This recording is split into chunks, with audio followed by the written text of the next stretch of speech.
Have you ever struggled with applying double fold bias tape to a bag or a garment? Well, today I am here for you. Hi there, I'm Laura, one of the owners and designers here at Rivet Patterns, and today I'm going to show you 3 different ways to apply binding to a bag. Before we get started, I want to show you just a few of our Rivet Patterns bag designs that utilize double fold bias tape. The first one I want to show you is the Legato Wave Top Tote.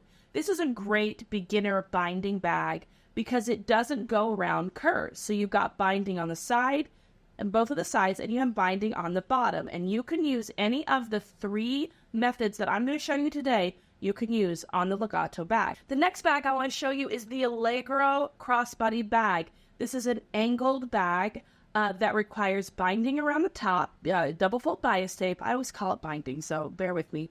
And then double fold bias tape along this pocket, the slip pocket here. This, again, would be a 1 step up from the Legato because you do have to go around this curve, this opening of this bag. But all 3 of these methods will work for this bag as well. Next, we have the Nocturne bag. Now, the Nocturne bag comes in 4 sizes, from completely giant to small. This is the medium size. I love this bag.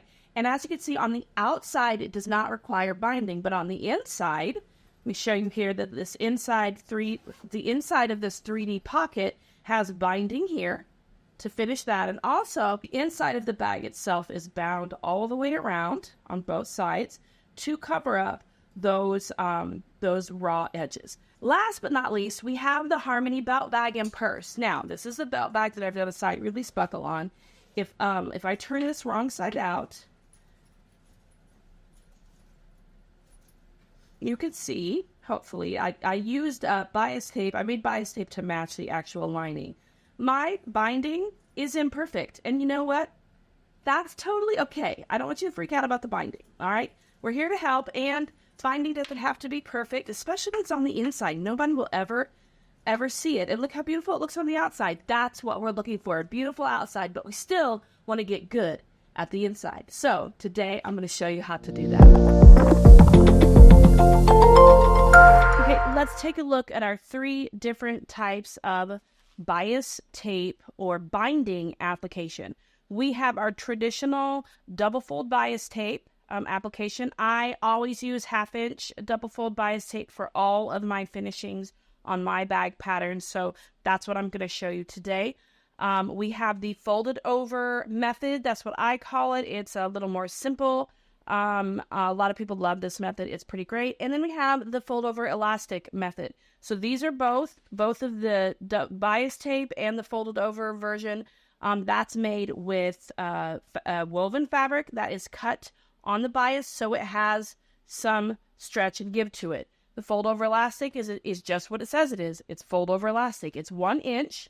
And then when it has this little area here that's kind of a crease. I don't know what you would call that, but it's very obvious where it's supposed to fold over. And when it folds over naturally, and it likes to stay folded, and that gives you a 1/2 inch, just like this is a 1/2 inch, and this will be a 1/2 inch. All right, let's get started. We're going to start with the traditional method. You can buy your own double fold bias tape. You totally can do that. It's totally great and totally fine. I have a bunch of it that I just stocked up on recently. I normally make my own. If you would like to make your own so it matches your project, I'm going to link to my tutorial for how to make your own 1/2 inch double fold bias tape so that you can make your very own. I made this one. You can make yours too. So let's get started. I'm going to grab my clips. The first thing I'm going to do is I'm going to open up my bias tape. Okay, so you can see it's got 4 kind of folds here, 4 sections, 1, 2, 3, 4. I'm going to take one end of the raw edge and I'm going to fold it about a 1/2 inch, and I can clip that or not. Now, this is for going around like a bag opening. I can give you an example here of what that means. So if I turn my Harmony lining side out, you can see right here I have that folded over because it came over and it overlapped, and I don't want to see any raw edges there. And this prevents us from seeing any raw edges. But then we're going to line up one raw edge of our binding to the raw edge of our project. And I'm just going to clip it once. Now, what you can do, and I have done many, many times, is you can clip it all the way around, or whatever you're all the way across, whatever that is. You can do that. But what I have found, and many others have as well, is that it will stretch a little bit. So if you're not like adjusting it as you sew, you're going to end up with puckers. So this is how I do it. It's a little different than the traditional method, which is to clip it all on. That's okay. This is going to work just fine. Let's head to our sewing machine. I'm going to place this, again, 1/2 inch seam allowance because I'm doing a 1/2 inch binding or bias tape. And I'm just going to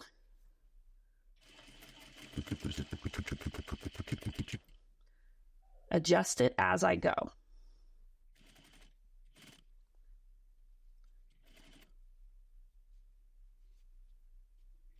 You need to stop and adjust.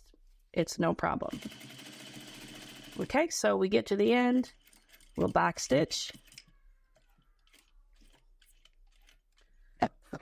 And we'll trim our threads. The next thing, this is what we see that we have. Now you can go in, you see how our bias tape wants to fold up there? You can clip that.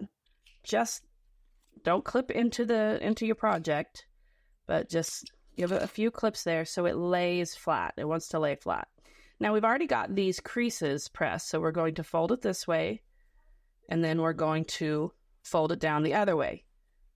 So you're covering up, the goal is to cover up that stitch line that you just made. Now you've got this fold over here. Get that in there just like that, and fold it over. Now you can clip or pin, just like that. And then okay. Now you could top stitch from either side. It's totally up to you how you would like to top stitch. I like to top stitch from the side I'm going to see the most. And sometimes that matters and sometimes that doesn't. But I'm going to top stitch from this side simply because you can see it better since the fabric doesn't match. And so I'm top stitching. The goal is to get all of my layers here together, and we're just covering up that stitch line. So I'm going to come in just a little bit, about 1/8 of an inch or so. You can come in a little bit further if you want, because the whole goal is just to cover, when you're talking about binding the inside of a bag, your whole goal is to cover up those raw edges. So here we go.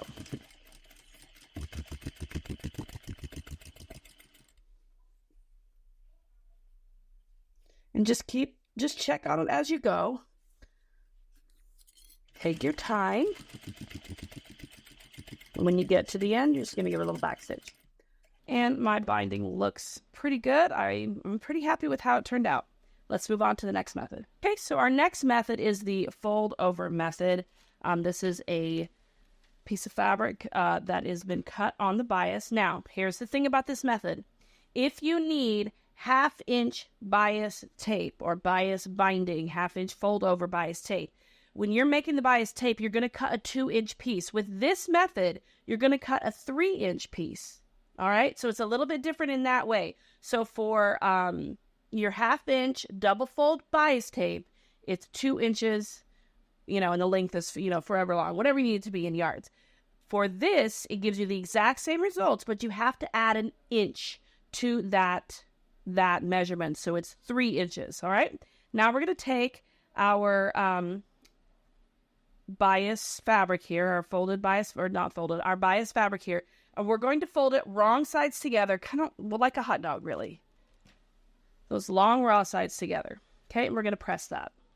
So the first thing we're going to do is exactly what we did with the traditional bias tape, is we're going to unfold it, and we're going to get one of these short raw edges, and we are going to fold it to the wrong side, 1/4 to 1/2 inch. You can finger press it, you can use your iron, however you want to do it, and then we're going to fold it back over on itself, okay, which is a little bit different than the traditional. So you've got no raw edges here, all right? That's what you want. You don't want any raw edges there. And I'm going to line up that long raw edge of my bias tape, let me come down this direction, to the raw edge of my project. And now I can again, like we did with the last thing, I can 100% clip it all the way around if you want to do that. I do find it tries to shift. And so doing it without pinning it first or clipping it first is advantageous to some. If you like to clip it, but adjust as you go. let's head to our sewing machine. Here we are. We're going to use a 1/2-inch seam allowance. Again, this is in place of 1/2-inch double fold bias tape. Okay, if you're using a 1/4 inch double fold bias tape or 1-inch double fold bias tape, excuse me, your measurements are going to be a little bit different, but the principle is exactly the same. All right, so we're going to place this under here. We're going to use a 1/2-inch seam allowance, and we're going to apply our bias tape.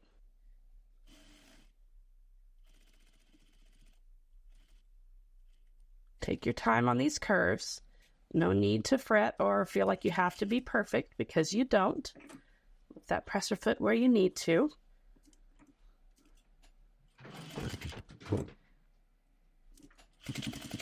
Okay, let's stop there. Again, we're going to go back and we're going to clip into here. You see how our bias tape is flipping up here. That doesn't always happen, but when it does, you just clip. You don't want to clip through the stitch line, and so you want it to lay flat. Okay, now you may want to trim down your seam allowance as well. No big deal.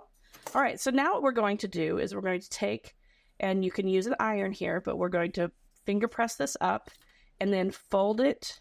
Hopefully you can see this, and then fold it back over to the other side of our fabric, because we've got a raw edge here, and we're going to fold it over. If you find that it does not cover your stitch line, then you can trim down your seam allowance. Not a big deal. So now we're just going to bring it up and turn it over, and you can clip it if you like. Again, all the way around. You see how easy that was?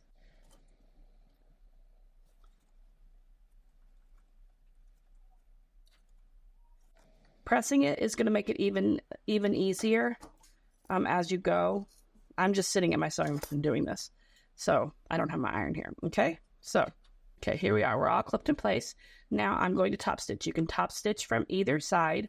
I like to go from the side that I'm going to see, so that it looks really pretty on the one side that I can see. If you can't see either side, and because it's on the inside of a bag, don't worry about it. Just do it. You can absolutely top stitch from this side. You just want to make sure that you're catching all your layers. So again, we're back to about 1/8 of an inch top stitch here.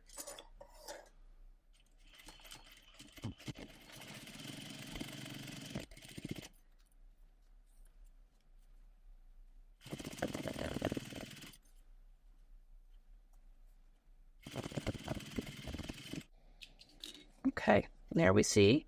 Hopefully you can see it really well that we've got our bias tape on. I've caught all the layers. See, it's not as pretty on the other side because I wasn't able to see that one as well, but that is totally okay. Look how nice it is on that side.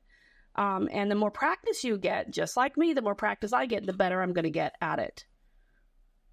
All right, let's take it over to our overhead camera and take a closer look.